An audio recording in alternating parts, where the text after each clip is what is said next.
Ahora, para comenzar, le doy la palabra a nuestra anfitriona en esta jornada, la directora de investigación de la Universidad Autónoma de Chile, doctora Ana Gutiérrez Moraga, quien nos dará una bienvenida. Adelante.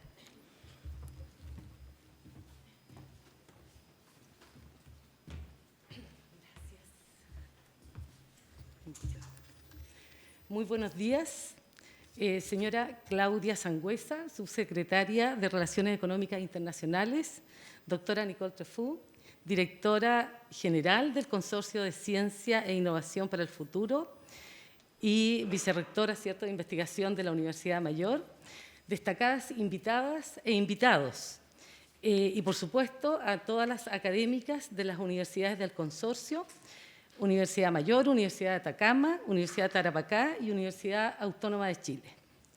Para mí es un verdadero honor darles la bienvenida en este primer encuentro, un evento tan especial como es el Encuentro de Ciencia e Innovación para el Futuro, Mujeres Desafiando Ciencias, siendo este un hito relevante para uno de los ejes que tiene este consorcio, que es el liderazgo en género, ¿cierto?, el cual busca aumentar la participación y el liderazgo femenino en la academia a través de la formación, liderazgo femenino en la academia, transferencia de conocimiento, tecnología, innovación y emprendimiento de base científico-tecnológico. Nos sentimos muy honrados como universidad poder albergarlos en este primer encuentro de mujeres desafiando ciencias en nuestra universidad. Quiero resaltar la importancia que tienen estos encuentros como la vinculación que esperamos que tengan estas académicas para poder avanzar en la integración de las mujeres en ciencia e innovación y en la formación de redes de académicas interuniversitarias.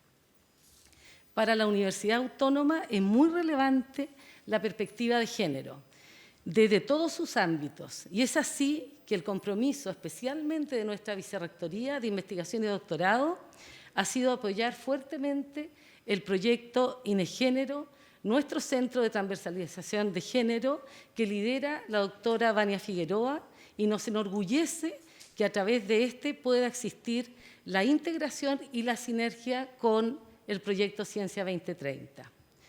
Finalmente, quiero agradecer a cada uno de ustedes por estar aquí y por el entusiasmo y la dedicación que han mostrado. Su presencia es una prueba de compromiso para abordar la participación de las mujeres en innovación en base a charlas, conversatorios y grupos de trabajo. Les deseamos el mayor de los éxitos en esta jornada.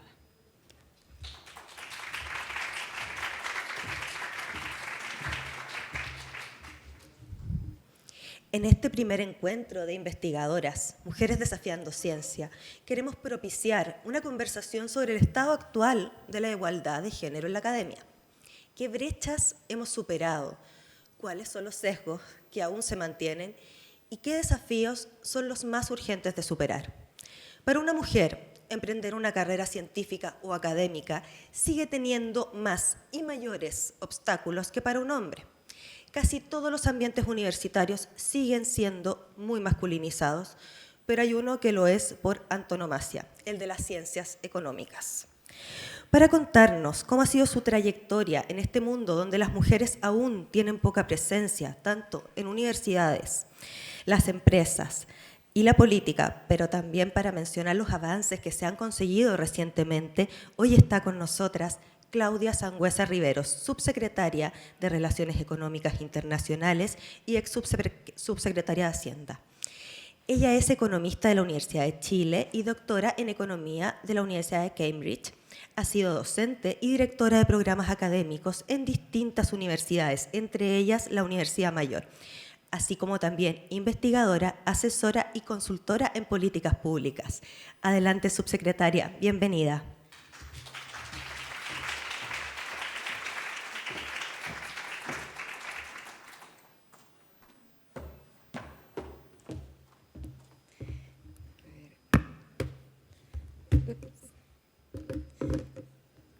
Bueno, muy buenos días a todas, y hay algunos todos por ahí también.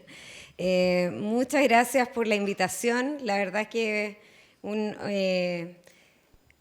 honor, digamos, estar aquí entre tantas mujeres digo yo, bacanas, que son académicas, ¿cierto? Estudiantes que están ahí avanzando y haciendo patria en un mundo que en general era un mundo de hombres y que tan recientemente, siento, en la historia de la humanidad ha ido avanzando.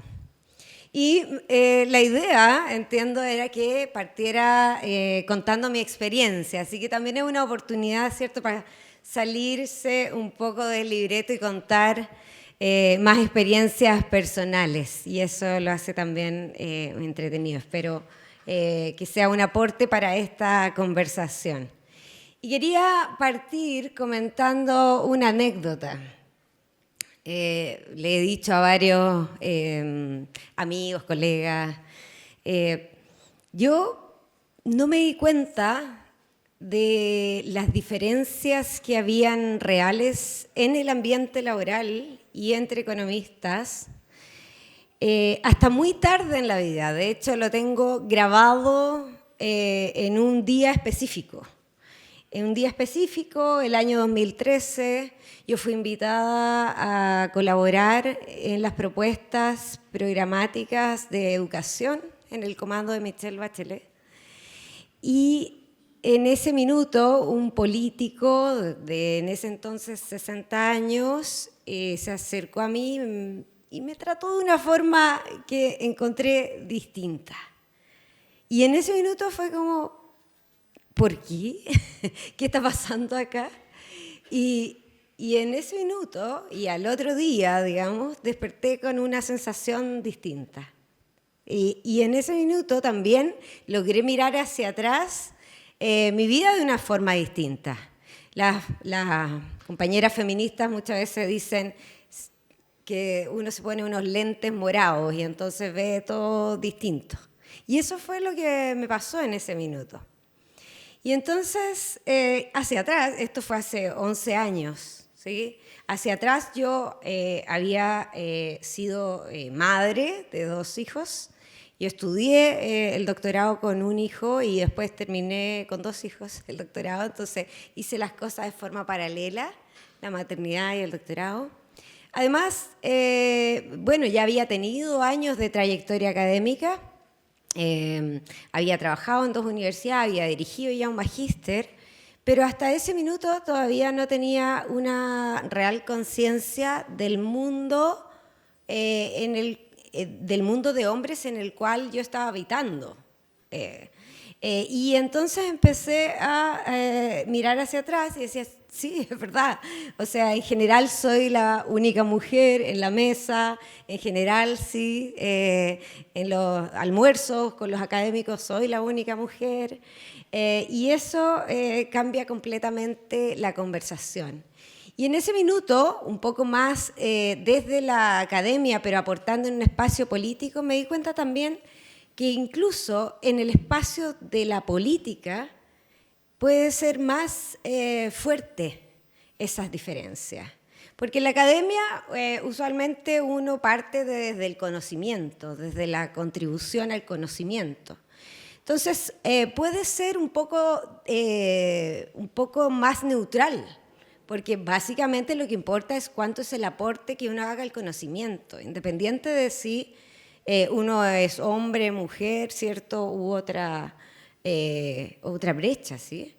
En cambio, en la política, ser hombre o mujer sí acumula distinto poder político. Y eso sí se traduce en diferencias reales. Se disputa ahí un espacio de influencia. Y eso sí se traduce entonces en una disputa más real de poder. Y de hecho, recordé que años antes de eso habíamos hecho un estudio con 2 colegas en algún minuto, un estudio financiado por el BID, bien interesante sobre justamente discriminación en el mercado laboral en temas de género. Era un estudio que incluía varios papers. Uno donde enviamos avisos de trabajo falsos, o sea, currículos falsos a avisos de trabajo reales, y entonces mirábamos cómo las tasas de respuesta eran distintas, pero había otro estudio que hicimos que de después de ese evento, año, que cambió un poco mi mirada, lo logré mirar de manera distinta incluso. Y en ese estudio lo que hacíamos es mirar las brechas salariales de género entre, en distintos mercados laborales. Entonces está el mercado laboral de los ingenieros comerciales, el mercado laboral de los médicos y el mercado laboral de los abogados. Y encontramos que entre los 3 mercados laborales habían cosas bien distintas. Entonces, por ejemplo, cuando en el mercado laboral de los ingenieros comerciales uno empezaba a controlar por el tipo de trabajo en el que se desempeña, si es sector público o privado, si tiene una alta responsabilidad o baja responsabilidad, empezaba a disminuir la brecha. Pero todavía se mantenía hasta que uno controlaba por si tenía hijos o no la persona. Y en ese momento desaparecía completamente la brecha, claro, porque en el fondo lo que provocaba la brecha era la existencia de hijos. Y en el mercado laboral de los abogados nunca desaparecía la brecha, siempre estaba ahí, muy presente. En cambio, en el mercado laboral de los médicos nunca existió brecha. O sea, los salarios por hora eran exactamente iguales entre hombres y mujeres. Estos eran egresados de una universidad en la cual yo estudié, digamos, y todos habían estudiado en la misma universidad, todos habían estudiado la misma carrera, con los mismos profesores, habían pasado por el mismo puntaje de ingreso a la universidad. O sea, eran realmente muy equivalentes en todos sus conocimientos. Y entonces, ¿qué fue lo distinto que uno mira ahí? En ese momento dijimos, bueno, ¿qué está pasando? Son distintos los mercados laborales. Pero después de eso, miramos ese estudio, yo miré ese estudio y dije, bueno, aquí efectivamente hay una cuestión que va más allá del capital humano. Aquí hay un factor que es externo al capital humano y son los factores culturales que están en la sociedad, que afectan básicamente las decisiones que mujeres toman, y no solamente las decisiones que mujeres toman, sino también cómo el resto observa los resultados y cómo el resto necesita también esos resultados. Entonces, en el caso de un médico, bueno, efectivamente, poco da igual, ¿sí? Lo importante es que la persona, la doctora o el doctor, sí enfrente ese resultado de una manera eficaz, ¿cierto? Que es el que se necesita.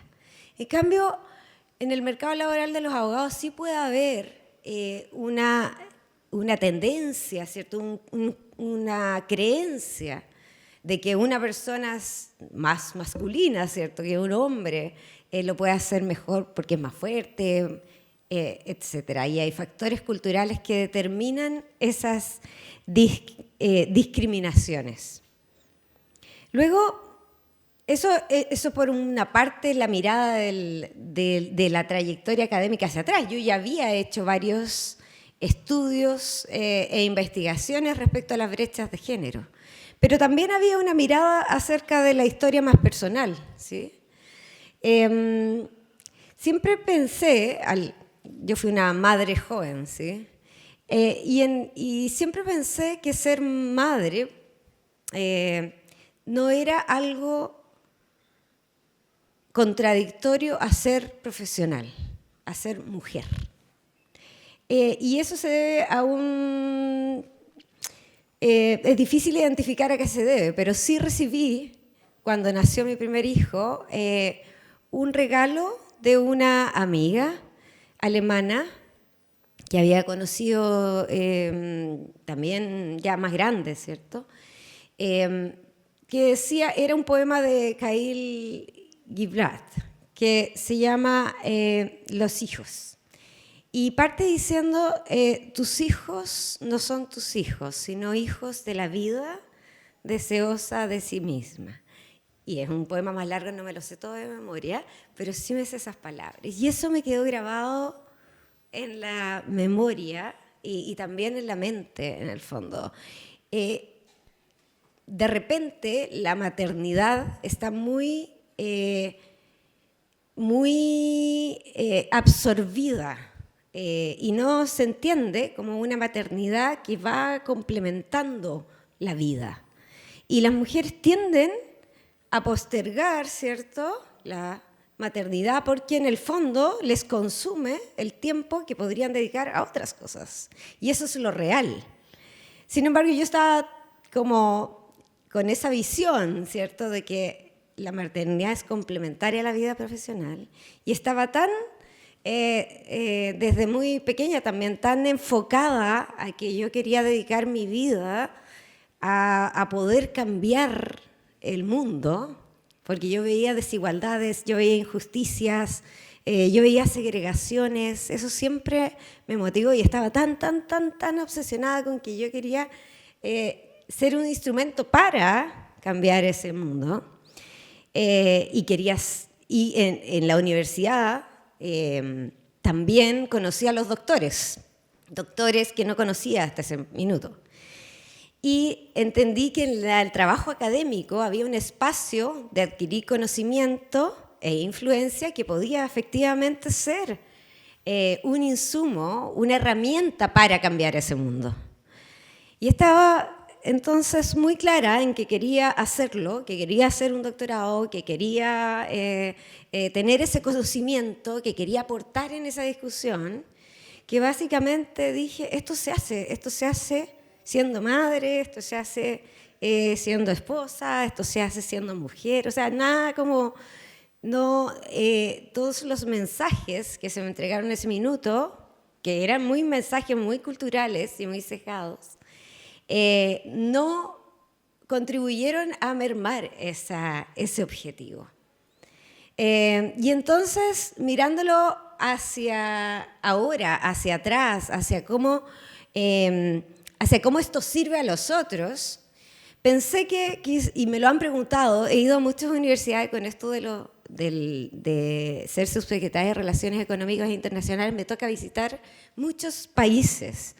En algunos de esos países hemos tenido charlas en universidades y me ha salido muchas veces la pregunta de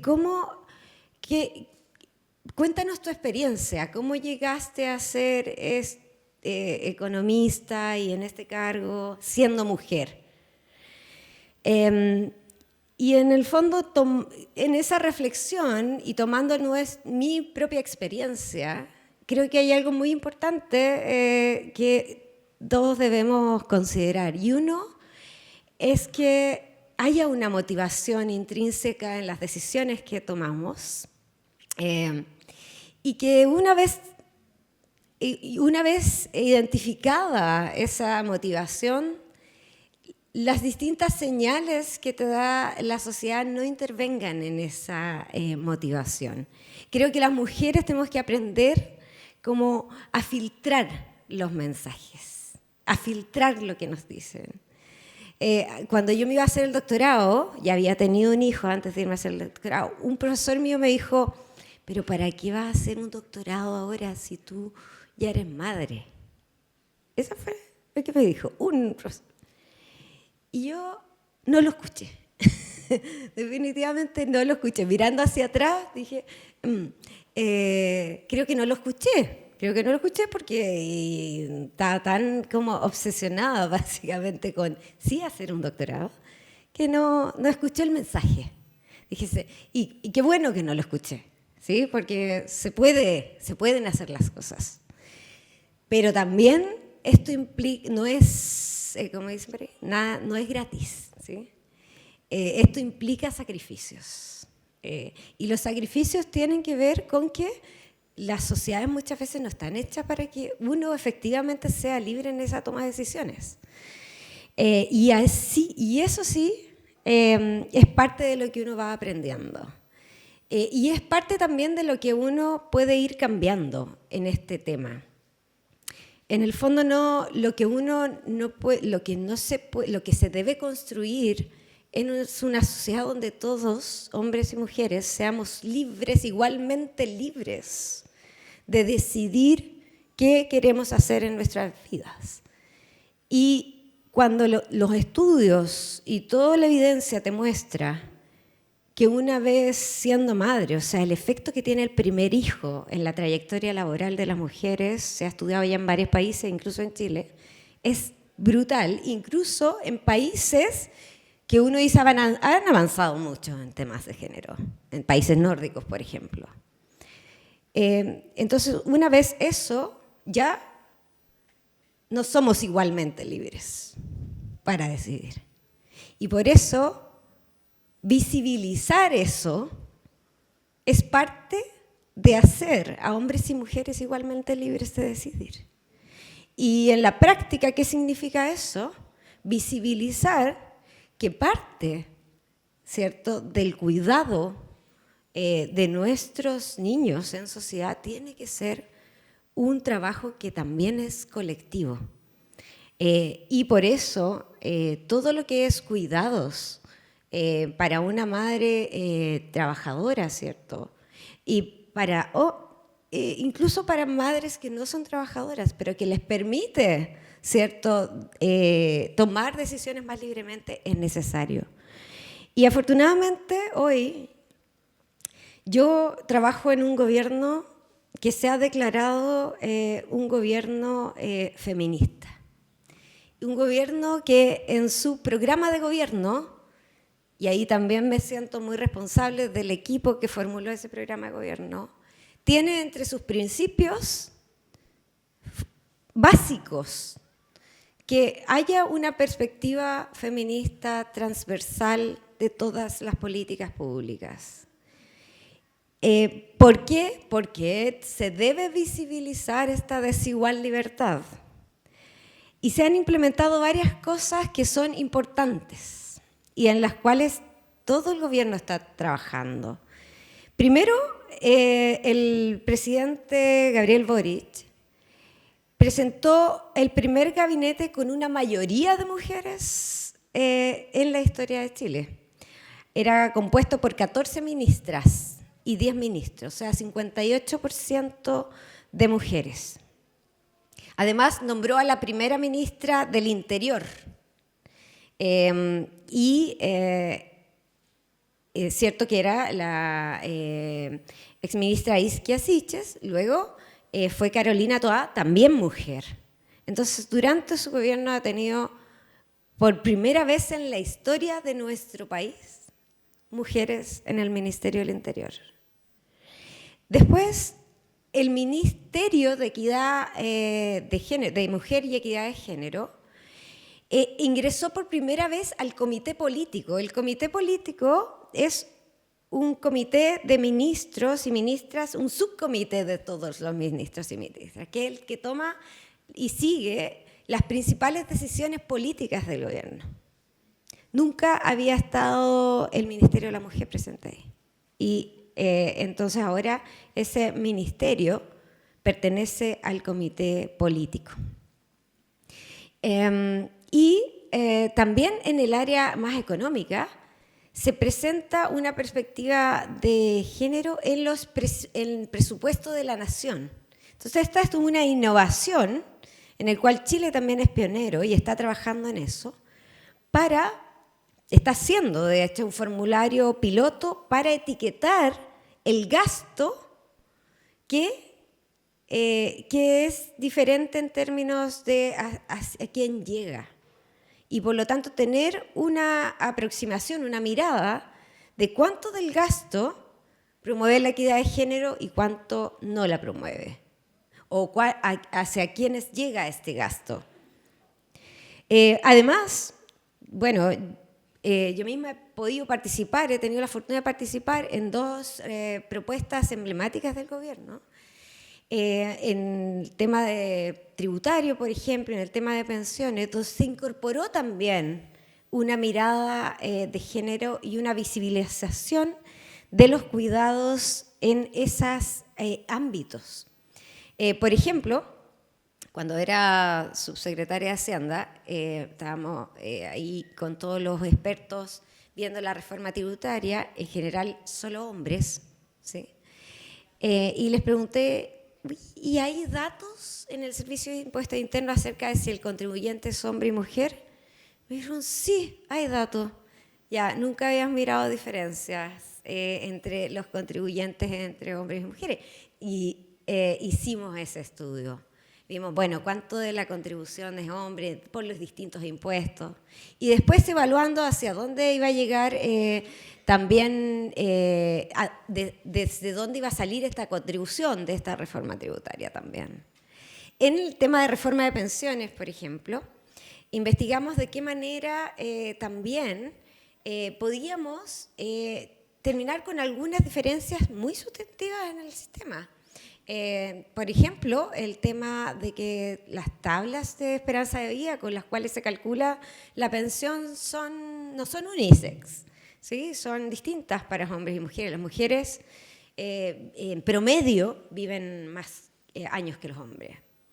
Y ese tipo de cosas se van implementando y uno se va dando cuenta que en el fondo tener una autoridad política consciente de esas brechas y además, no solo consciente, sino que además comprometido o comprometida con cambiarlos, cambia la perspectiva completa de la política pública y es capaz de cambiar la vida de las personas. Por lo tanto, es muy necesario que los líderes o las lideresas sí estemos por una parte convencidos y convencidas de que esos cambios sí, de que esa conciencia, de que esas ideas sí cambian y por otra parte impulsarlas. Y por último quería terminar con la experiencia en la subsecretaría que ahora dirijo. Cuando llegué, también llegué, bueno, es la misma persona, ¿cierto?, con las mismas ideas, pero buscando a ver qué hay aquí. Y una de las cosas muy interesantes que me encontré es que en el segundo gobierno de la presidenta Bachelet, ella impulsó durante su gobierno la idea de que Chile modernizara sus acuerdos comerciales incorporando capítulos de género y comercio en estos. Y Chile fue el primer país en el mundo que firmó un acuerdo comercial donde había un capítulo de género y comercio y fue con Uruguay. De hecho, hace pocas semanas atrás, la Organización Mundial de Comercio reconoció a Chile con un premio por el aporte que ha hecho el país en integrar la equidad de género en el ámbito del comercio internacional. Por supuesto que nosotros hemos seguido con eso. Acabamos de firmar hace poco, por ejemplo, un acuerdo comercial con Emiratos Árabes Unidos, donde pusimos un capítulo de género y comercio, un capítulo de empoderamiento económico femenino, que se convirtió además en una línea roja para el acuerdo, en el sentido de que nosotros dijimos no vamos a tener un acuerdo si no hay un capítulo de género y comercio. Y eso se logró. Y el gobierno, además, desde el punto de vista ya de la política exterior, ha definido también como una política de Estado, una política exterior feminista. Y esto, hay otros países que también lo han hecho, estamos siguiendo otras experiencias, y esto genera también un principio de política exterior, que se traduce en una política comercial con una mirada desde la equidad de género, pero también en una política exterior, al interior de la diplomacia, con una mirada de equidad de género. Y por último voy a terminar con una anécdota. Cuando era subsecretaria de Hacienda, desde la SUBREI, que es la que ahora dirijo, nos pidieron acceso a justamente datos del Servicio de Impuestos Internos para poder evaluar brechas de género en el sector exportador. Y llegó esa petición, no son muy usuales, ¿cierto? Yo la miré y dije, sí, obvio, sí, aprobé el uso de esos datos para ver brechas en el sector exportador. Entonces luego el año 2023, cuando yo era subsecretaria de Relaciones Económicas Internacionales, publicamos un informe que usó los datos que había aprobado el uso el año anterior para mirar brechas de género en el sector exportador. Entonces yo le decía al equipo, me ayudé mi yo del pasado me ayudó a mí misma. Y en ese estudio encontramos algo muy interesante también, que desde la economía feminista creo que puede ser también algo que estudiar. Hombres y mujeres, bueno, hay una brecha de género, ¿sí? Solamente el 30% de las empresas lideradas por mujeres está internacionalizada, ¿ya? Pero cuando uno mira la distribución por región y cuando uno mira la distribución por sector económico, no hay muchas diferencias. No hay diferencias en realidad. Uno mira los gráficos distributivos, no hay diferencias. Sin embargo, cuando uno observa los destinos de las exportaciones, se encuentra que en los hombres la mayor parte del valor de las exportaciones va a Asia, sacando el cobre, sacando el cobre de la ecuación, porque eso como que cambia todo. Pero sacando el cobre, la mayor parte de las exportaciones de los hombres va a Asia y la mayor parte de las exportaciones de las mujeres va a Europa. ¿Por qué podría ser eso? Y entonces nos estábamos ayudando con los canadienses, que ellos también habían encontrado algo similar allá, para poder entender los mecanismos que hay detrás, pero los posibles mecanismos que hay detrás tienen que ver con razones culturales, nuevamente. Que los factores culturales son básicos, están insertos en nuestras formas de ser, de comunicarnos, de trabajar, de estar con otros, de llevar las conversaciones, de mirar a los otros. Y por lo tanto eso nunca debe ser perdido de la vista. Y los factores culturales sí cambian cuando las instituciones sobre las cuales nosotros vivimos cambian. Y por lo tanto la política tiene mucho que decir y los cambios institucionales tienen mucho que decir y las autoridades también, tanto en el ámbito político como en el ámbito académico, también tienen mucho que aportar. Muchas gracias.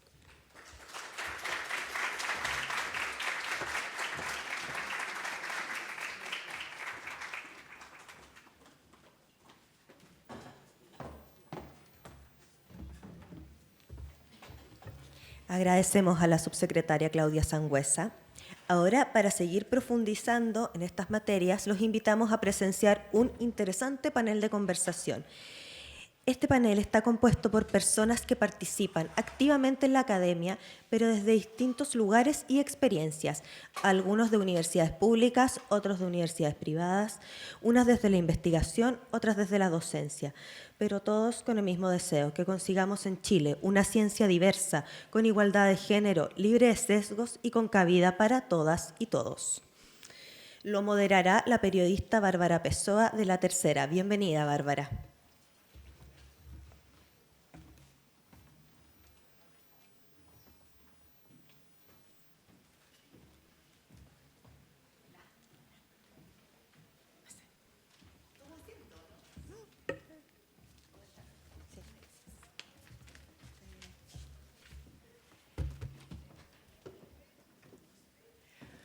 Buenos días a todos y a todas. Quiero iniciar presentándoles, dando la bienvenida también a quienes nos van a acompañar en este conversatorio, en esta conversación, y los voy a hacer pasar obviamente adelante también. Está con nosotros Antonia Santos.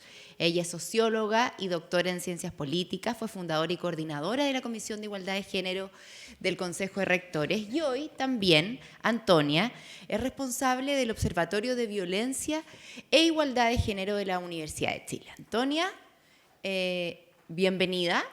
¿Dónde está Antonia? Aquí. Ah, sí, pues ahí está, ya. Antonia, ¿sí? Pasa, por favor.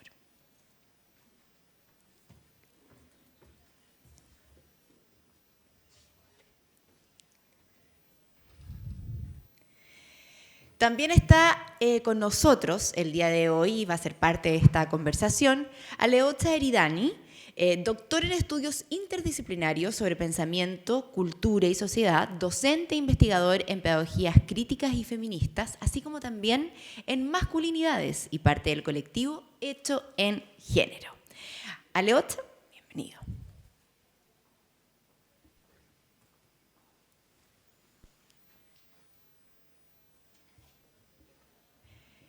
Además, nos acompaña esta mañana de día jueves un tanto lluviosa, Nicole Treffaut, doctora en Ciencias Biológicas, vicerrectora de Investigación de la Universidad Mayor y directora del Consorcio de Ciencia e Innovación para el Futuro. Nicole, también muy bienvenida.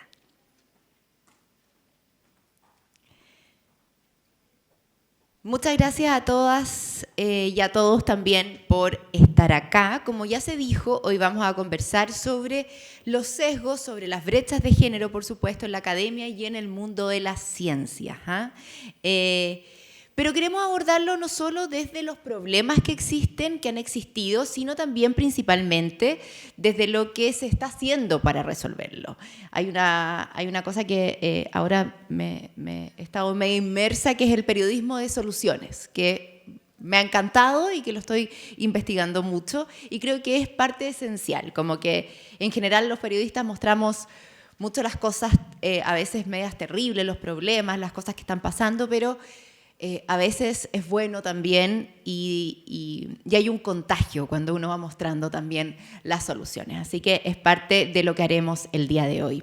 Hoy existen políticas públicas específicas para el área científica, como la Política Nacional de Igualdad de Género en Ciencia, por ejemplo, lanzada hace 3 años por el Ministerio, y hoy también se encuentra en actualización. También se estrenó hace poco, en junio de este año, la Agenda Mejor Trabajo en Investigación, que busca terminar con la precariedad laboral en las ciencias, especialmente para las mujeres.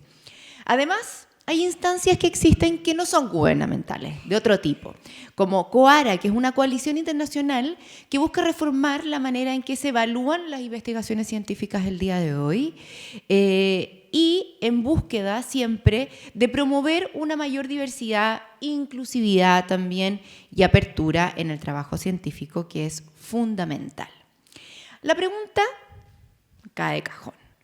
¿Vamos por buen camino? Porque hemos hablado de que vamos a ver qué se está haciendo y las soluciones. ¿Estas soluciones están bien encaminadas?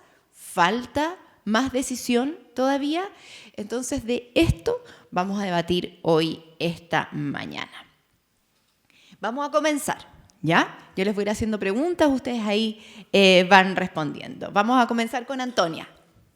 Antonia, en base a tu experiencia en la universidad más grande y antigua de Chile, que es la Casa de Bello, ¿te parece que todas las políticas, las medidas, los programas que se han ido aplicando para poder corregir la desigualdad y la violencia de género en los últimos años, especialmente desde el año 2018, están teniendo un real efecto en la academia? ¿Ves tú, Antonia, que el panorama ha ido cambiando siempre para mejor o que aún nos falta bastante tiempo y algunas otras medidas, nuevas medidas para poder tener resultados?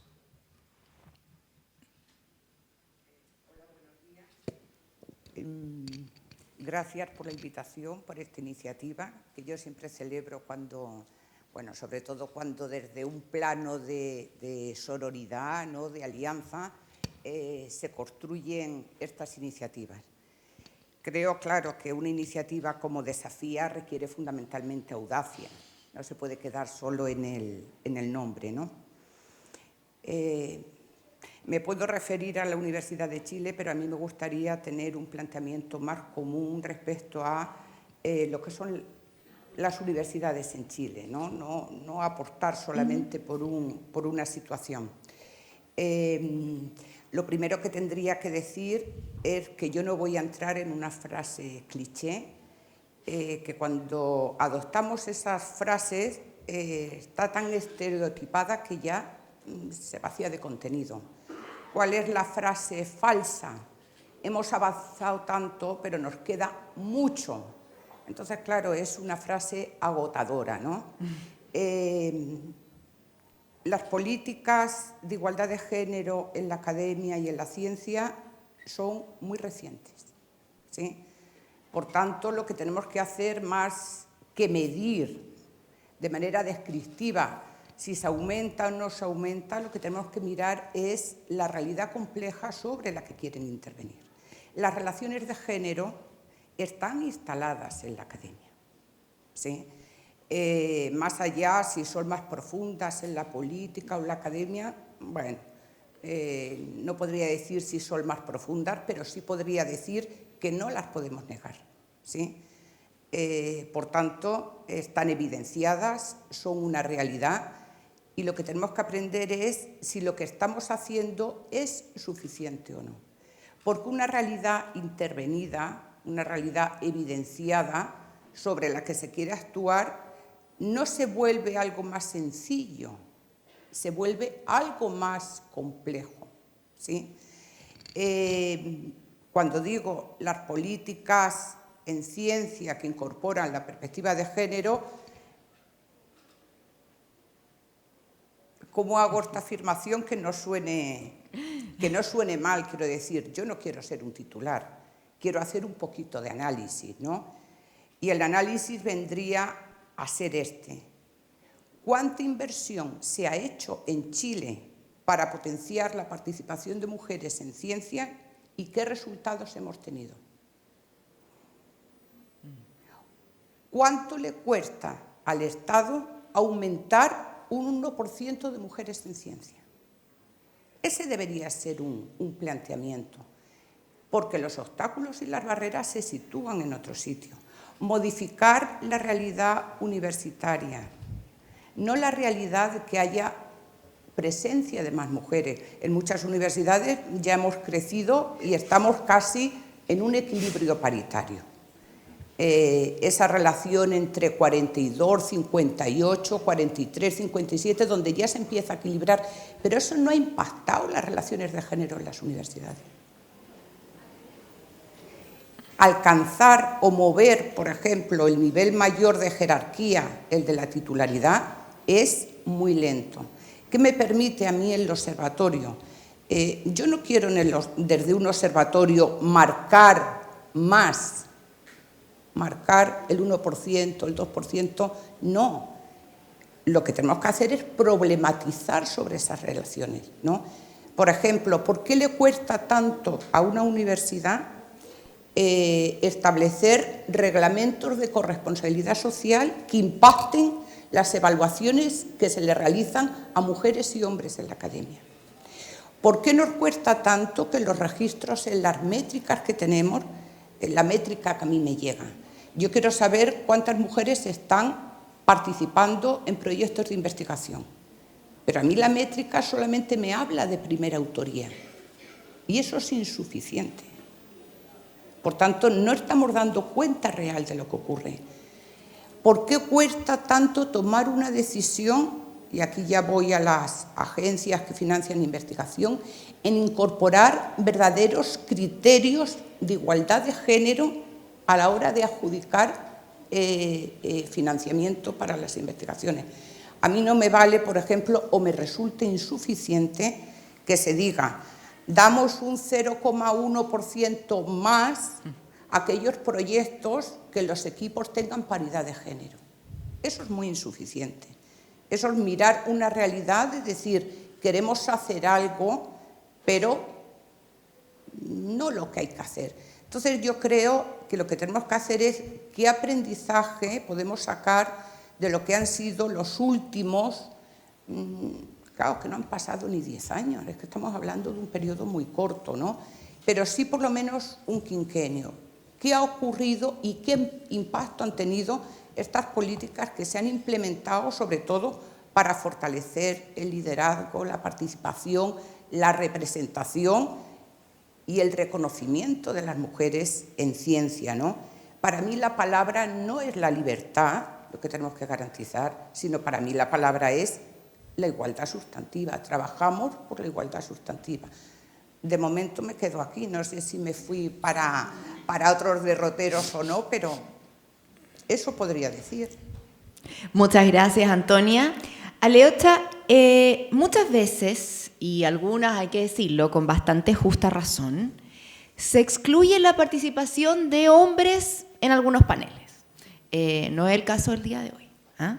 En paneles, en foros o en discusiones sobre sesgos de género, a pesar de que sí son actores tan relevantes como nosotras las mujeres, para que la cultura de la desigualdad también logre hacer efecto, en el fondo, hacer cambios efectivos. Según tu experiencia e investigaciones también que has hecho, ¿cómo están recibiendo los hombres hoy en día en la academia todas estas transformaciones? ¿Tú crees que la aceptan, que están como siendo como más reticentes o que son hombres más bien resignados?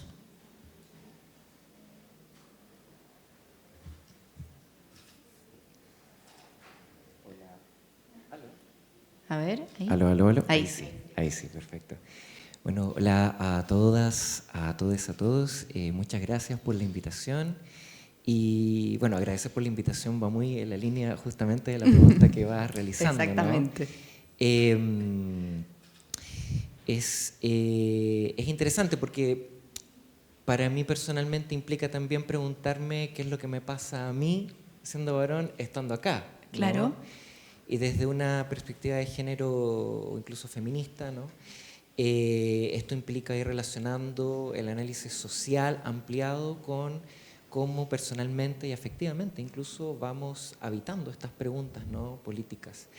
Yo creo que cada una de las cuestiones que has mencionado están ocurriendo, pero no en la misma medida. Ya. ¿no? Yo creo que en general, y sobre esto se ha escrito, ¿no? pero también es posible verlo en distintos espacios, ¿no? Universitarios, ya sea a nivel estudiantil, pero también en el ámbito de académicos, varones o académicos en cargos de gestión, ¿no?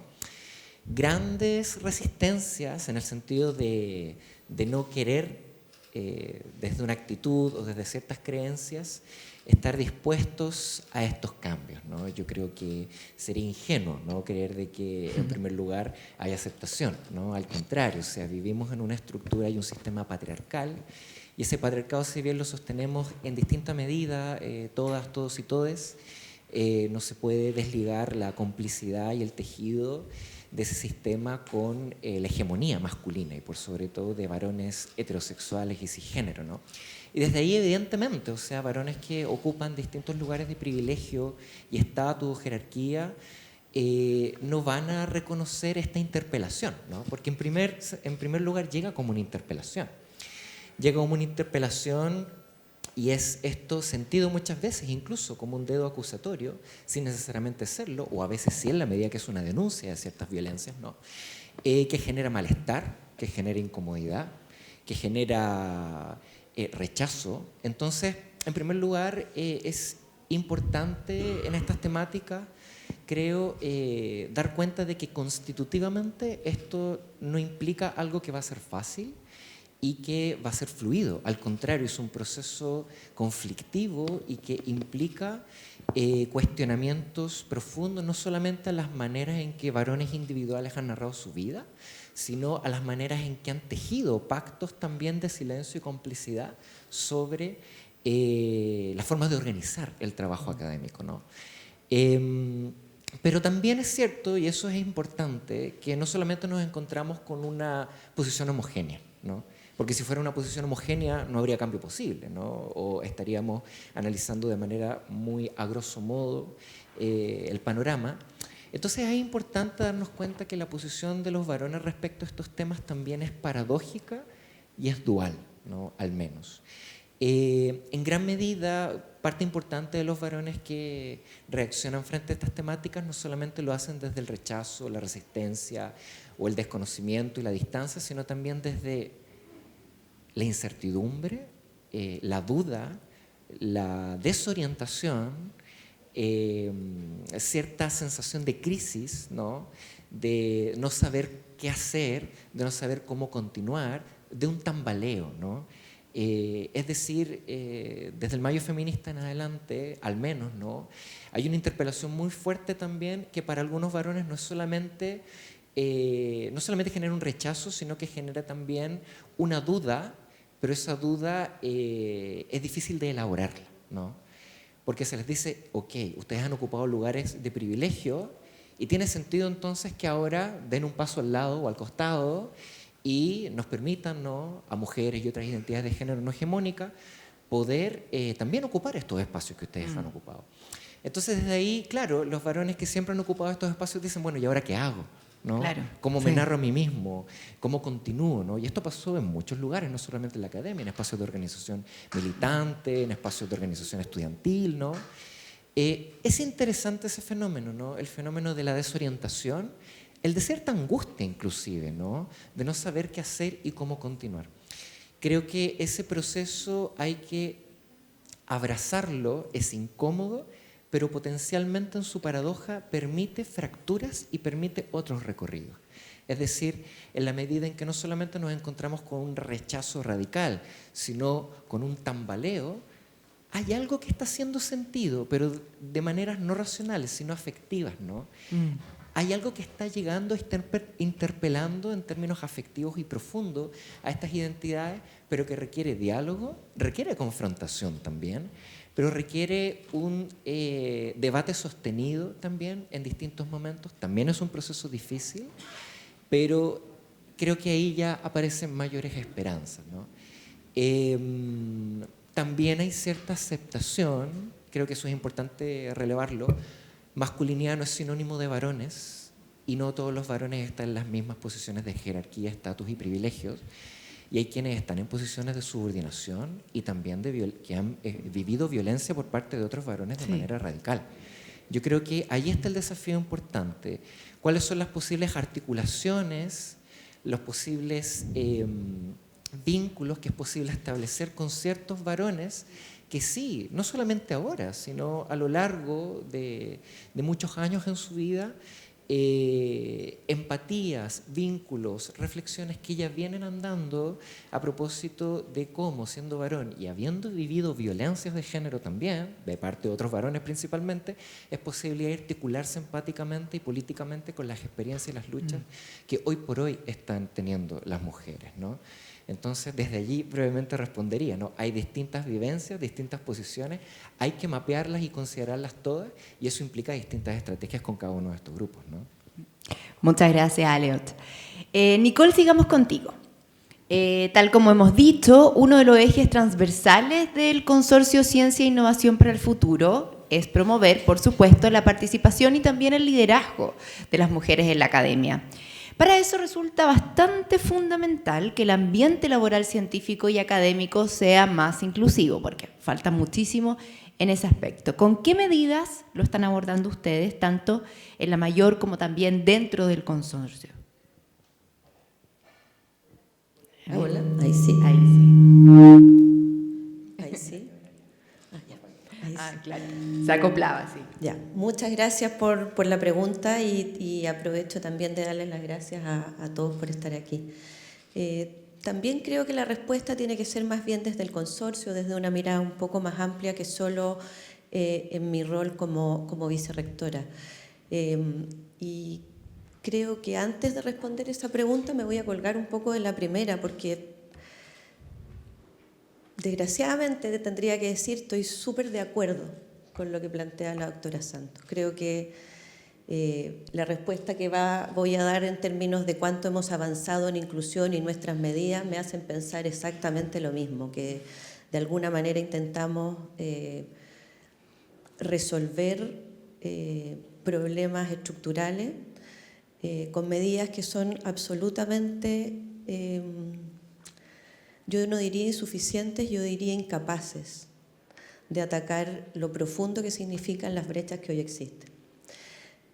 Ese era mi paréntesis, porque no quería no dejarlo pasar, porque es cierto, o sea, más allá del cliché, es un sinsentido, o sea, si te queda mucho, no puedes haber avanzado mucho, o sea, te has avanzado poco, o sea, digamos las cosas como son y no digamos otras cosas. Ya. Pero en términos de cuáles son las medidas que se están impulsando, yo creo que las medidas son acertadas en el sentido de que están en el entorno de cuáles son hoy día nuestras capacidades de poder para poder influir sobre políticas públicas. Las medidas que están implementando las universidades y particularmente en el consorcio tienen que ver con una parte del problema, que es precisamente promover la inclusión atacando no el problema, sino que parte del efecto del problema, que es que no hay mujeres en la academia y no estamos en las posiciones de liderazgo y de poder y de toma de decisiones normalmente. Estamos haciendo mentoría, estamos haciendo capacitaciones, estamos promoviendo la incorporación de aspectos de discriminación positiva en nuestros procesos de contratación. Todo ese tipo de procesos son adecuados, son necesarios. Yo creo que son parte de las estrategias que tenemos que llevar a cabo para promover precisamente ambientes más inclusivos. Un ambiente más inclusivo, sin embargo, no se logra solo con poner en un ambiente completamente masculinizado a una colega a tratar de servir de faro en un espacio que no tiene no solo personalmente, sino que laboralmente, en términos de distribución del trabajo. Es imposible que le demos aspectos de inclusión cuando todavía abarcamos un espacio tan pequeño de algunos ambientes masculinizados. En el caso de lo que hemos hecho en el consorcio, yo creo que ha sido significativo porque hemos logrado visibilizar aspectos que no solo históricamente estaban 100% masculinizados, sino también mostrar que no es solo, como les digo, poner a una colega a ser patria, como podríamos decir, en un espacio que está 100% dominado, sino que tienen que haber otras acciones significativas que cambien la manera en que nos relacionamos entre colegas en los ambientes académicos. De manera que creo que las medidas que hemos implementado, si bien es cierto, han abordado distintos aspectos, todavía no hemos llegado a poder atacar los problemas estructurales que afectan las dificultades que tienen las mujeres para precisamente no solo ocupar posiciones, no solo visibilizar su contribución, sino que desafiar las brechas que significa la distribución de poder asociado a los ambientes académicos. Yo creo que esto no es solo de inclusión, no es solo de permitir medidas para promover la participación de las mujeres en la academia, sino que esto es una conversación que es más profunda, y es que de quién realmente están destinadas las políticas, quién usa esas políticas para poder sentirse en un ambiente más inclusivo. Voy a usar incluso como las comillas, porque me parece que es mucho más que eso, desde el minuto en que podemos efectivamente levantar medidas de corresponsabilidad, por ejemplo, para cuidados en la academia, pero en la medida que eso no esté realmente articulado en el resto de los elementos de la sociedad, seguimos intentando, desde mi punto de vista, tapar el sol con un dedo, básicamente, porque hay aspectos más profundos que están detrás de que siga siendo tan dificultoso, más allá de todos los avances, insisto, poder decir que las medidas, por supuesto que van en el sentido correcto, pero no al ritmo, a la velocidad, a la urgencia que requiere.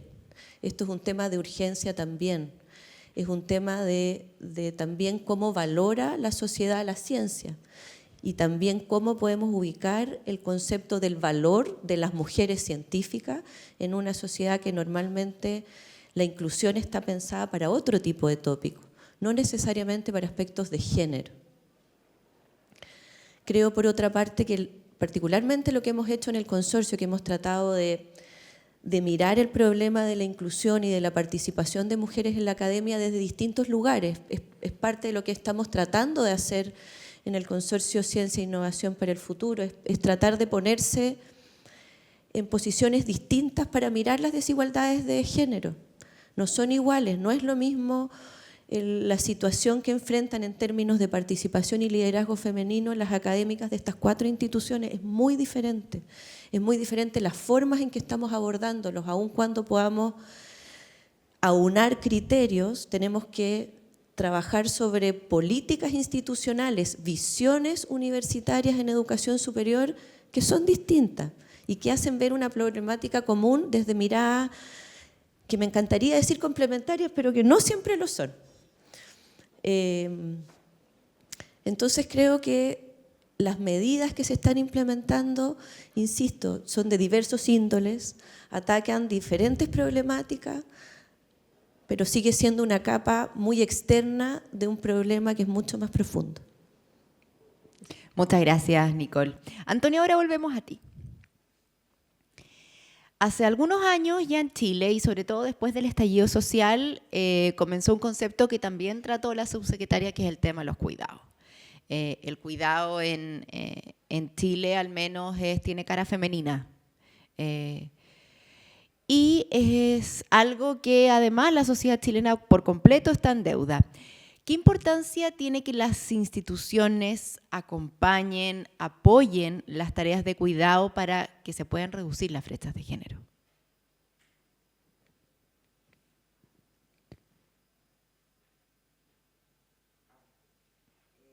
Sí, bueno, yo creo que es muy importante, ¿no? Hay varias universidades que tienen políticas de corresponsabilidad social, ¿no? Suele ser, todas las políticas universitarias son más fáciles de aplicar al estudiantado. En el estudiantado no hay problema porque eso no viene a alterar nada, sino que contribuye a la convivencia en la universidad, ¿no? Pero hay más dificultades para establecer esas medidas de corresponsabilidad social, fundamentalmente para el estamento académico, y yo diría que no tanto para el estamento del personal de colaboración, ¿no? Porque cuando se aplican al estamento académico afecta las trayectorias y tienen que ser reconocidas dentro de esa evaluación que se hace.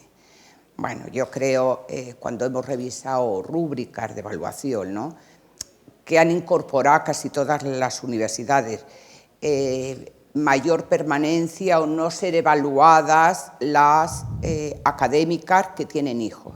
Entonces, se les otorgan ahí 2 años donde no reciben evaluación. Pero eso resulta insuficiente, porque el ejercicio de la maternidad no solamente tiene que ver con los primeros años de vida, ¿no?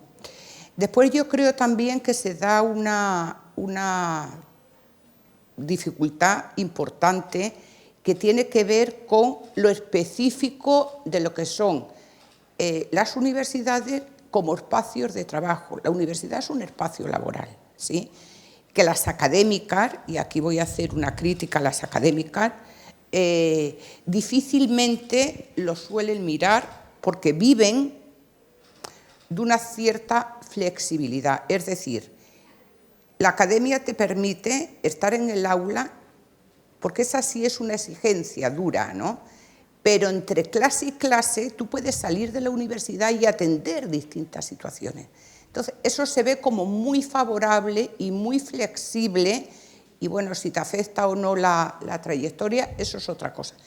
Pero ese es un elemento que entorpece cuando salen estos temas de conversación, ¿no?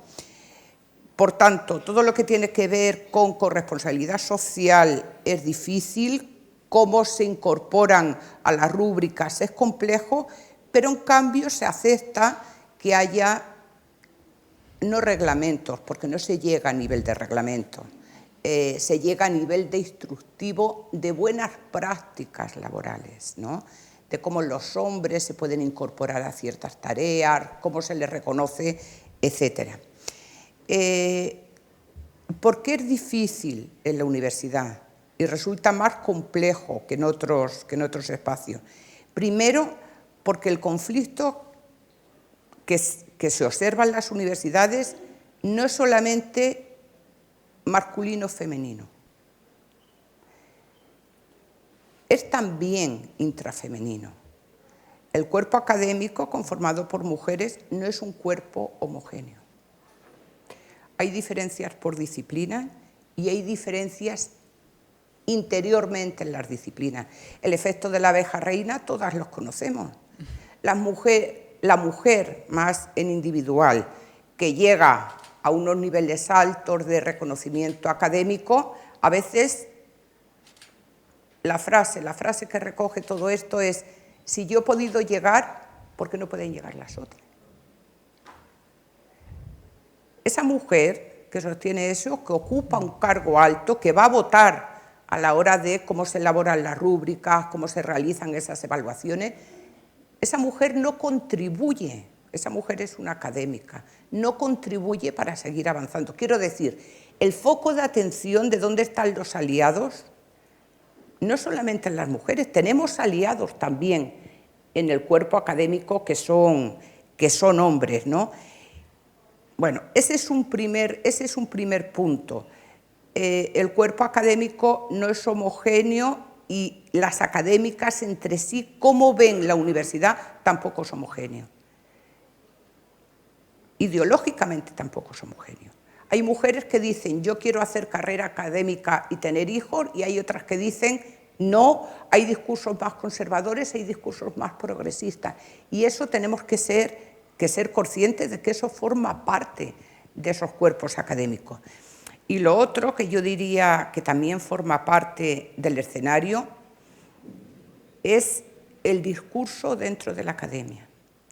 Cuando quieres hacer algo, claro, lo primero que brota es, aparentemente esto es un espacio neutral y aquí se responde por el mérito. Por tanto, cualquier medida que quieres establecer, pero si estableces esa medida, estás afectando, estás generando discriminación para. Entonces, el problema es cómo desmantelamos esos discursos.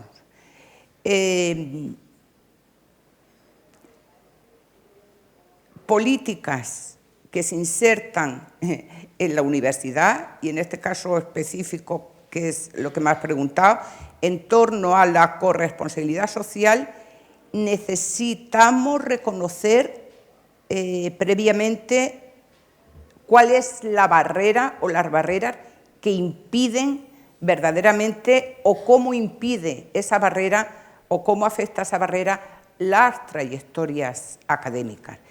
Y tiene que ser, en el discurso tenemos que incorporar que la corresponsabilidad social o las tareas de cuidado no son exclusivas de las mujeres, sino que en el discurso hay que incorporar que los hombres que tienen no solamente hijos o hijas, sino familiares a su cargo en un nivel de dependencia, puedan ejercer tareas de cuidado. Por tanto, hay que intervenir lo que es ese discurso, ¿sí? Que es algo más que algo que les afecta solamente a las mujeres. Lo que pasa es que sí es una barrera real para las trayectorias académicas. Súper. Muchas gracias, Antonia. Aleocha, volvemos a ti también. En muchos de los temas sobre equidad de género ya existe un consenso. Hemos avanzado, somos bastante transversal respecto a la igualdad de remuneraciones o también a la intolerancia a cualquier tipo de acoso. Pero, por ejemplo, existe un poco de resistencia en el lenguaje no sexista.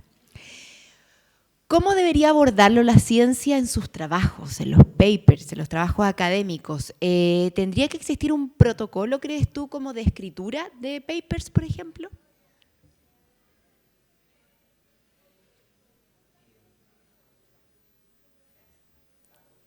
¿Lolo? Ahí sí. Bueno, con respecto a ese tema, ha sido como un tema, es un tópico que ha concitado varias preguntas en distintos espacios en los que he estado, ¿no? Con académicas, académicos o académiques respecto al cómo hacerlo, ¿no? Quiero enfatizar en la palabra cómo, ¿no? Y cómo la palabra cómo nos lleva a la cuestión, en primer lugar, de la protocolización. Y allí nos encontramos con una primera palabra que es bien expresiva de cuestiones más profundas que estamos viviendo en políticas de género, ¿no? Yo personalmente no soy de la idea de que haya que estandarizar el lenguaje. Creo que hay que, digamos, multiplicarlo, ¿no? Y en ese sentido no apuesto por un estándar o un manual, ¿no?, correcto de cómo se habla el lenguaje no sexista o no binario o inclusivo en cuestiones de género. Al contrario, creo que estamos justamente en un periodo para poder desmantelar ciertos estándares y poder encontrar distintas maneras en proceso de exploración para poder ir visibilizando aquellas, en principio, identidades que han quedado marginadas, ¿no? Sobre todo desde el binario del lenguaje, hablamos de las identidades trans, no binarias, etcétera, ¿no? Pero más allá de eso, más allá del tema del lenguaje y el cómo hacerlo, el tema de la protocolización creo que es profundo porque nos lleva a la cuestión de que el énfasis está puesto en cómo hacer, pero no cómo estamos comprendiendo estas temáticas de manera más profunda. Es decir, el interés puesto en una técnica que vendría a resolver estas cuestiones, cuando en realidad esa técnica, en primer lugar, creemos que no es una, pueden haber muchísimas, pero tenemos que repensar los modos en que hemos dado un lugar hegemónico a la técnica, a una racionalidad instrumental que no está desligada de lo masculino.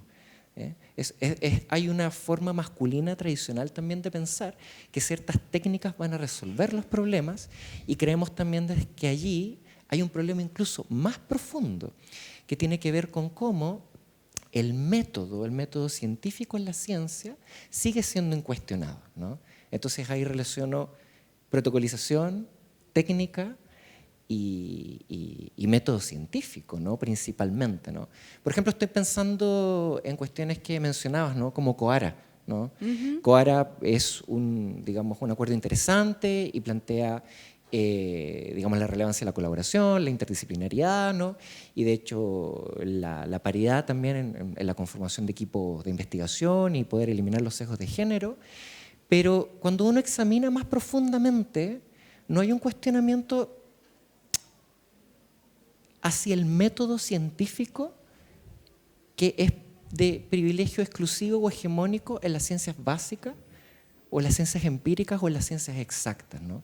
Se habla mucho de reproductibilidad, verificabilidad, ¿no? Rigor científico, rigor, una palabra que está muy ligada con rigidez, con dureza, ¿no? y que nos devuelve nuevamente al mundo de lo masculino y cómo estamos entendiendo la ciencia, ¿no? Entonces yo me pregunto cómo ámbitos del conocimiento, ¿no?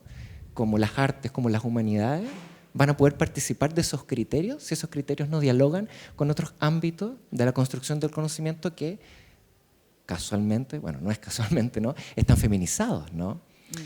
Entonces, creo que aquí la reflexión a la que quisiera ir es poder transitar de esa técnica, ese estándar, ese mecanismo que supuestamente nos podría llevar a una mejora, y preguntarnos cómo esa manera de pensar en sí misma también es un problema que dice relación con el androcentrismo en la ciencia, ¿no? Y desde allí la masculinidad, a diferencia de aquello que dice relación meramente con los varones, está presente en todas, todos y todes en el ejercicio cotidiano de construcción de conocimiento. Entonces ahí habría que hacer una crítica a cómo las maneras de gestionar las políticas de género están entendiendo la gestión, ¿no? Entonces tomo la pregunta y la reformulo, ¿no? Porque hay un problema más grande, creo, ahí. Claro. Finalmente está siendo más bien como una fachada, y atrás, en el fondo, el problema persiste. Perfecto. Nicole, sigamos contigo. Yo mencioné en la introducción el lanzamiento de la Agenda Mejor Trabajo de Investigación promovida por el Ministerio de Ciencia. Ahí se identifica que las y los trabajadores científicos de Chile viven en una especie de precariedad laboral de bastantes años. ¿Cómo se manifiesta esa precariedad? Y también cuánto afecta a las mujeres, y cómo desde el mundo universitario están intentando resolverla. ¿Sí? Ahí sí. A ver, yo creo que efectivamente la investigación como área de desarrollo de Chile está sujeta a una estructura de precariedad bastante significativa.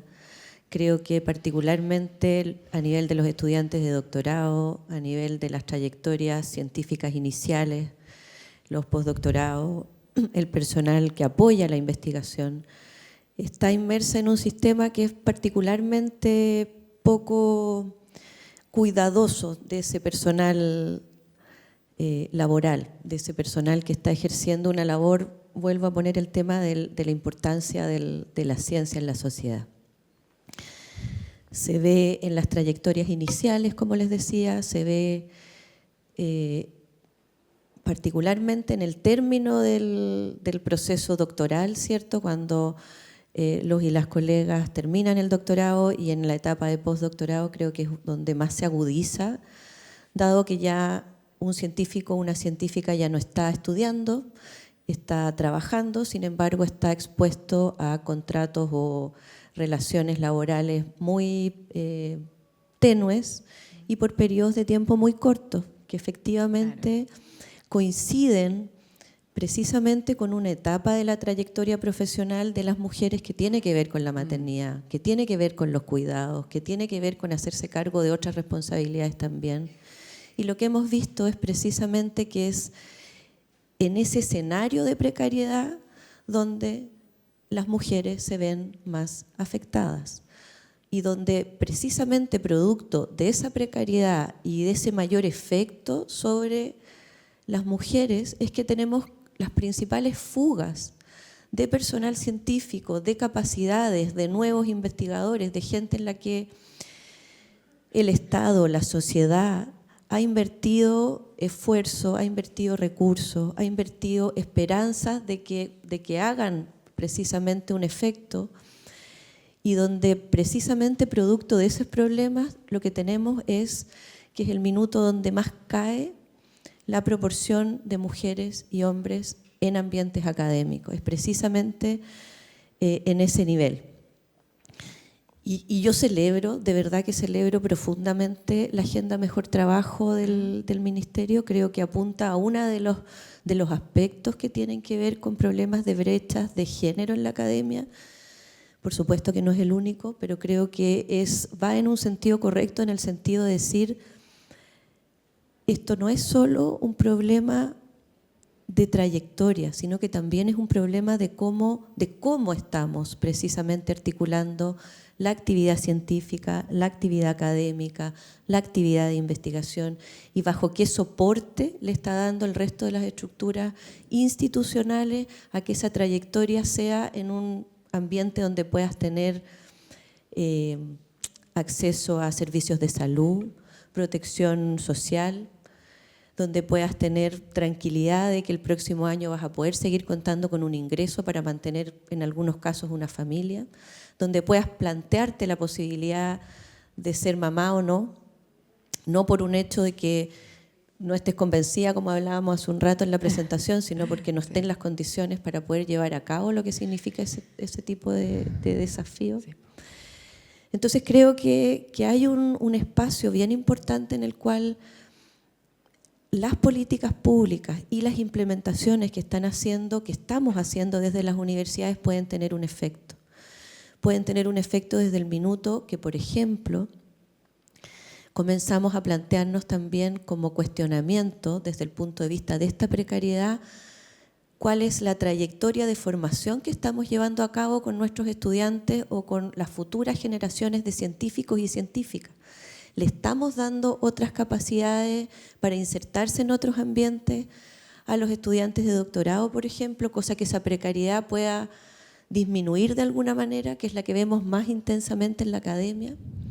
¿Estamos entregando mayores condiciones para poder aportar con espacios de trabajo por periodos más largos que garanticen una estabilidad mínima, al menos en ese segmento, y que le puedan permitir a las mujeres académicas proyectar un futuro en investigación que sea sustentable con sus características, con su momento de vida en el fondo? Y creo que desde ese punto de vista, no solo la Agenda Mejor Trabajo, sino que también otras instancias que están colaborando hoy día hacia hacer que los espacios de trabajo se vuelvan no solo menos precarios, sino también menos o mejor distribuidos, podríamos decir así, porque pasa que desde las trayectorias iniciales, desde esas etapas de precariedad inicial, es donde empezamos a ver también que las distribuciones de trabajo son muy poco equitativas. Mientras el personal académico inicial comienza a tomar actividades administrativas de índole más operativo, en el caso de las mujeres, en el caso de los varones se abstienen de realizar ese tipo de trabajo y para lo que están dispuestos es para las posiciones directivas. Entonces eso también incide en precariedad y va socavando, va ampliando esa brecha, va generando aún más diferencias en esa trayectoria y en este mundo científico, académico y de investigación. Creo que la precariedad se da particularmente en el ambiente académico y de investigación, que afecta efectivamente de forma muy desproporcionada a las mujeres y particularmente, como les decía, en el minuto en que podríamos intentar consolidar y aprovechar esas capacidades, las tendemos a perder. Hay que trabajar, hay que seguir trabajando entonces para aplacar también esas brechas. Antonia, la Política Nacional de Igualdad de Género en Ciencia se lanzó a mediados del año 2021. Tiene apenas 3 años, pero ya se está trabajando en su actualización. ¿Por qué es necesaria una actualización en algo que es relativamente nuevo, que acaba de nacer? ¿Y qué falta a esa política? ¿Qué le falta para poder estar al día?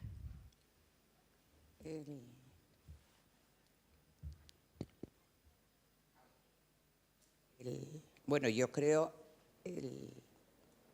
que las actualizaciones son adecuadas siempre y cuando se haga una evaluación, ¿sí? A veces confundimos también política respecto a lo que son definición de planes de acción y establecimiento de metas conectadas con la política. La existencia de una política de por sí no habla suficientemente de una intervención o de un plan de acción. Por tanto, el rendimiento de la política se puede evaluar en la medida que se dé cuenta del plan de acción que tiene esa política. Hay políticas que se pueden dictar que no se traducen en planes a corto o mediano plazo y que no tienen ningún tipo de rendimiento. Como yo decía antes, yo creo que es una política que debe ser evaluada en función de sus resultados y que podría impactar, y el presidente recientemente hizo una declaración donde iban a aumentar considerablemente los fondos destinados a la acción científica en Chile, ¿no? Bueno, a mí me gustaría que en esa revisión se incorporase adecuadamente lo que es una perspectiva de género, que se estableciesen no lo que son solamente las brechas lo que nos muestran es una instantánea. Por tanto, lo que explica la brecha en sí no es la foto, sino las barreras que sostienen esa brecha, ¿no? Por tanto, yo creo que tienen que abordar también qué es lo que impacta negativamente a garantizar esa igualdad sustantiva entre hombres y mujeres en el ejercicio de la producción de conocimiento, ¿no? Bueno, una evaluación que tendría sus frutos en la medida que haya audacia y atrevimiento para atender esas injusticias que se producen y que nosotros llamamos desigualdades de género. Pero quiero decir también otra cosa. La producción del conocimiento supone, claro, un aprendizaje, una trayectoria, el aprender a hacer y luego un ejercicio profesional, ¿no? Si hay otra área muy rígida en las universidades, esa es el aula. Incorporar la perspectiva de género dentro del aula, es decir, formar con perspectiva de género o formar sin sexismo en la educación, eso está costando mucho. Creo que esas trayectorias y esas jóvenes que hoy están en el aula necesitan formarse y tienen que ir desarrollándose dentro de lo que es este circuito formativo para el ejercicio de la ciencia con formación suficiente, ¿sí? Porque claro, cuando nosotros decimos más mujeres en ciencia, estamos diciendo, y esto tiene que ver con la política, no me estoy... Sí. Cuando decimos más mujeres en ciencia, ¿a qué nos estamos refiriendo? ¿Más mujeres que hagan ciencia más mujeres que incorporen la perspectiva de género o que incorporen epistemologías feministas, que Claro. sí se cuestionan lo que es esas metodologías, ¿no? O el método en la producción científica. ¿De qué estamos hablando? ¿Sí? Y cuando decimos de qué estamos hablando, ¿qué queremos? ¿Qué es lo que quiere una política en ciencia con perspectiva de género en este país? Si lo que quiere son más mujeres científicas, necesitamos formar también a esas científicas con perspectiva de género. El hecho de ser mujer y hacer ciencia sin afectar la forma de procedimiento que tenemos para hacer nuestras investigaciones no altera sustantivamente las relaciones de género. ¿Sí?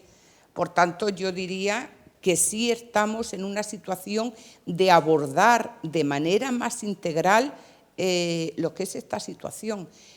Hay muchas iniciativas actualmente de concursos que tienen como requisito que incorpore algún elemento que contribuya a la igualdad de género, ¿sí?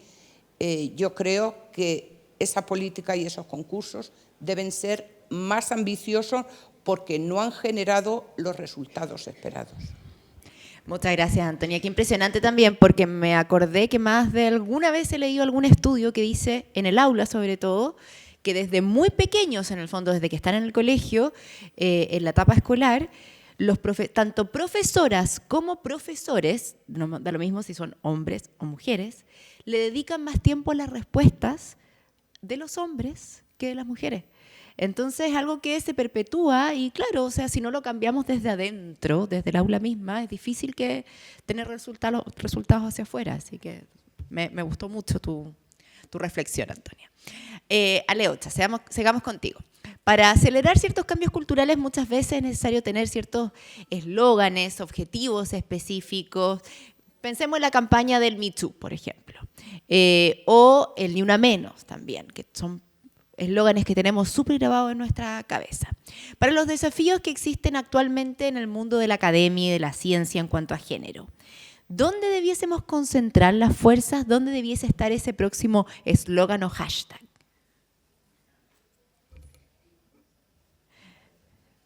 Como una pregunta para publicistas. Claro, no es menor la pregunta. Sí, realmente no sé si me gustan mucho a mí personalmente los eslóganes, los hashtags, ¿no? Pero sí pienso en algunos nudos críticos tal vez que podrían relevar ciertas nociones, ciertas palabras clave, ¿no? Que creo que son relevantes hoy por hoy a propósito de los desafíos en el que estamos, ¿no? Me gusta mucho la palabra desafiando ciencia, la fórmula desafiando ciencia, no solo en el sentido de los desafíos en materia de brechas, sino en el sentido de desafiando, ¿no? de la confrontación también a ciertos regímenes, ¿no? A propósito de la problematización más estructural que ustedes también están haciendo. Creo que ese paso es necesario toda vez que tenemos que ir más allá del conteo, ¿no? Del conteo paritario, y tenemos que avanzar a, justamente, como mencionaba Antonia, ¿no? En eso estoy muy de acuerdo, a las relaciones de género, a las prácticas sociales, ¿no? Creo que ahí una palabra importante es poder avanzar de individualidades o de personas hacia las prácticas sociales, ¿no? Eso no quiere decir que vamos a caer nuevamente en un binarismo, algo malo y algo bueno, más bien cómo complejizamos la mirada. Y en ese sentido, en el campo de varones y masculinidades, ¿no? Ahí lo relevante tiene que ver con cómo, si bien puede ser relevantísimo y justo, ¿no? Que mujeres y otras identidades no de género no hegemónica tengan los espacios también separatistas para poder reflexionar estas cuestiones, en qué medida al mismo tiempo también este diálogo se hace con varones para poder afectar profundamente las relaciones de género cotidianas en las que estamos imbuides todes en las universidades, ¿no? Las universidades son espacios cotidianos en donde distintas identidades, hombres, mujeres, etcétera, están constantemente encontrándose. Entonces, desde allí, poder avanzar hacia la mirada ligada a las prácticas es fundamental. Cuando hablamos de masculinidades, no hablamos solamente de varones, sino en qué medida hay ciertas prácticas sociales que están masculinizadas y masculinizan no solamente a los varones, sino también a las mujeres y también las prácticas sociales vinculadas a la construcción del conocimiento científico, ¿no? Entonces, desde allí, para mí, otra categoría relevante va muy ligada a este fenómeno de la abeja reina, ¿no?, que estábamos mencionando, es el de las masculinidades femeninas, ¿no? Que dice relación con una situación bien paradojal, que por un lado la masculinidad hace un territorio prohibido para las mujeres, ¿no?, porque la masculinidad se hace sinónimo de varones, y si la masculinidad es ocupada por otra identidad, no se le permite, ¿no? Se les excluye a las mujeres ocupar ese territorio. Pero por otro lado, las mujeres también han ido ocupando este territorio para confrontar violencias, para poder acceder a espacios de liderazgo, de toma de decisiones, en ciertas formas de adaptación, en ciertas formas de confrontar incluso violencias que reciben. Pero al mismo tiempo, y paradójicamente, también ocurre de que desde allí a veces se pueden reproducir y se reproducen las mismas violencias masculinas, ¿no?, que son ejercidas por varones. No es la misma cantidad, no es la misma proporción, las estadísticas son claras, pero es interesante poder ampliar la mirada de género de los individuos a las prácticas para dar cuenta de que el conteo paritario no necesariamente afecta la profundidad de esas relaciones, toda vez que género, feminidad o masculinidad son cuestiones que nos atraviesan en prácticas cotidianas, más allá de el cuerpo sexual, claro, que tenemos, ¿no? Entonces, con Marcela, con Nicolás Ríos, desde el colectivo Hecha en Género, ¿no?, que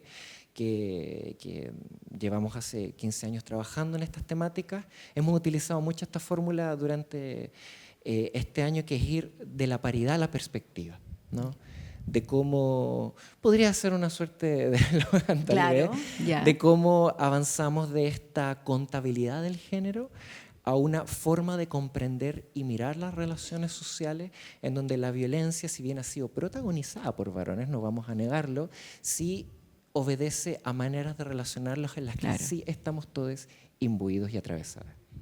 Muchas gracias, Aleota. Nicole, y para ir cerrando contigo, el COARA, la Coalición Internacional que hemos mencionado un par de veces ya en este conversatorio, de más de 800 instituciones, busca reformar la manera en que se evalúa la investigación científica y pretende cambiar varias cosas, pero una de ellas, que es muy esencial, es que las evaluaciones de pares sean, que tiene un poco relación justo con lo que estaba diciendo ahora Aleota, que sean más cualitativas que cuantitativas y evitar así las típicas métricas basadas en revistas, en los rankings, etc. Si esto tiene éxito, ¿cómo podría resaltarse en una ciencia más inclusiva? O sea, resultar esto finalmente en una ciencia que sea más inclusiva y que incluya más a la mujer. Perfecto, muchas gracias.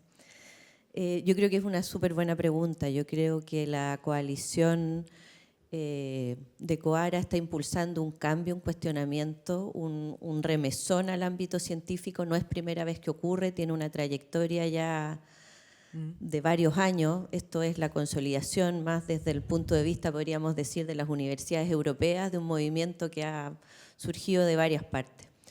Y es un movimiento que cuestiona la forma de medir la producción de conocimiento, la forma de transmitir la producción de conocimiento, cómo se evalúan las trayectorias de las personas que están a cargo de generar conocimiento nuevo. Y desde ese punto de vista yo creo que es muy valioso cuestionarse las cosas que están estructuradas en la sociedad.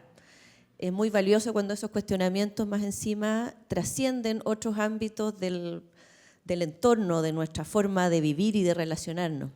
En el caso del sistema de evaluación o de medición científica o académica, es un sistema de medición que fue creado por y para hombres. Está estructurado sobre la base de métricas y formas de medición que están concebidas para poder identificar logros que están tradicionalmente muy masculinizados y muy asociados un poco a lo que decíamos hace un rato. La primera autoría versus el que colabora, el que tiene un artículo independiente versus el que tiene un artículo con 100 autores. La publicación en revistas científicas en el idioma que hablamos en vez de en inglés. La inclusión de proyectos de otro índole que tengan más bien orientados hacia innovaciones sociales más que innovaciones del sector industrial o productivo. Todas esas cosas están hoy día en nuestro sistema de evaluación académico. Hoy día a las personas, a los seres humanos que estamos trabajando en generación de conocimiento, nos ponen un número. Somos el número de publicaciones en los últimos X años, eventualmente por un factor que mide otras cosas que tienen más que ver con otras problemáticas sociales, digamos, más allá de la de género, que es la industria editorial, digamos. Pero ese es el número en el cual uno se transforma y es con ese número con el que hay un sistema de competencia sobre la cual está basado el sistema de medición y de evaluación de la productividad académica, del impacto, de precisamente cuánto avanza el conocimiento. Y creo que, como les decía en un principio, que el cuestionamiento es necesario y que nos va a hacer o nos debería hacer movernos hacia otras formas de reconocer qué es el conocimiento. Yo creo que la dicotomía análisis cualitativo versus cuantitativo, yo soy de las ciencias naturales, entonces voy a inclinarme por mirarlo desde el punto de vista cuantitativo, pero eso no excluye que me pueda cuestionar que una métrica basada en 2 indicadores, insisto, construidos por y para una parte de la población, que son los colegas que crearon este tipo de sistema, no me vaya a poder hacer decir, tiene que poder haber otra forma en que yo valore formas de hacer las cosas distintas, que es lo que vemos en general entre los colegas, las académicas y los académicos. Tenemos una forma de producir conocimiento que es intrínsecamente distinta y que es, por ejemplo, mucho más basada en la colaboración, en la cooperación, que en la competencia y en el tratar que le vaya mal al otro en función de lo que me va mal a mí.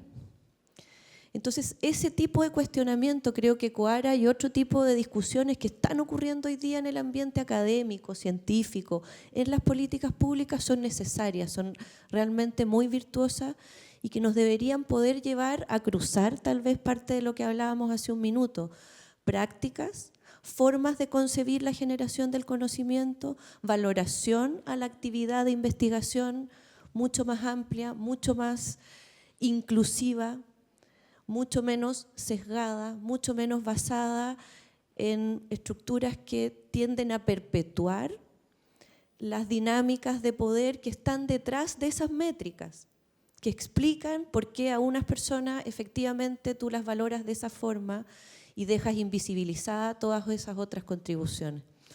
Así es que creo que desde ese punto de vista, Coara y otras iniciativas, y aquí la Universidad Autónoma es un ejemplo también de haber impulsado y haber firmado el acuerdo, una universidad pionera, y creo que tiene que ser un faro, tiene que ser una forma también de decir, oye, o sea, podemos hacerlo, podemos al menos avanzar hacia el cuestionamiento, hacia el análisis, hacia la profundización de qué es lo que significa la forma en que evaluamos y cómo esa evaluación, de nuevo, afecta a la mitad de la población. A una le sirve, a una mitad le sirve y a la otra mitad no le sirve.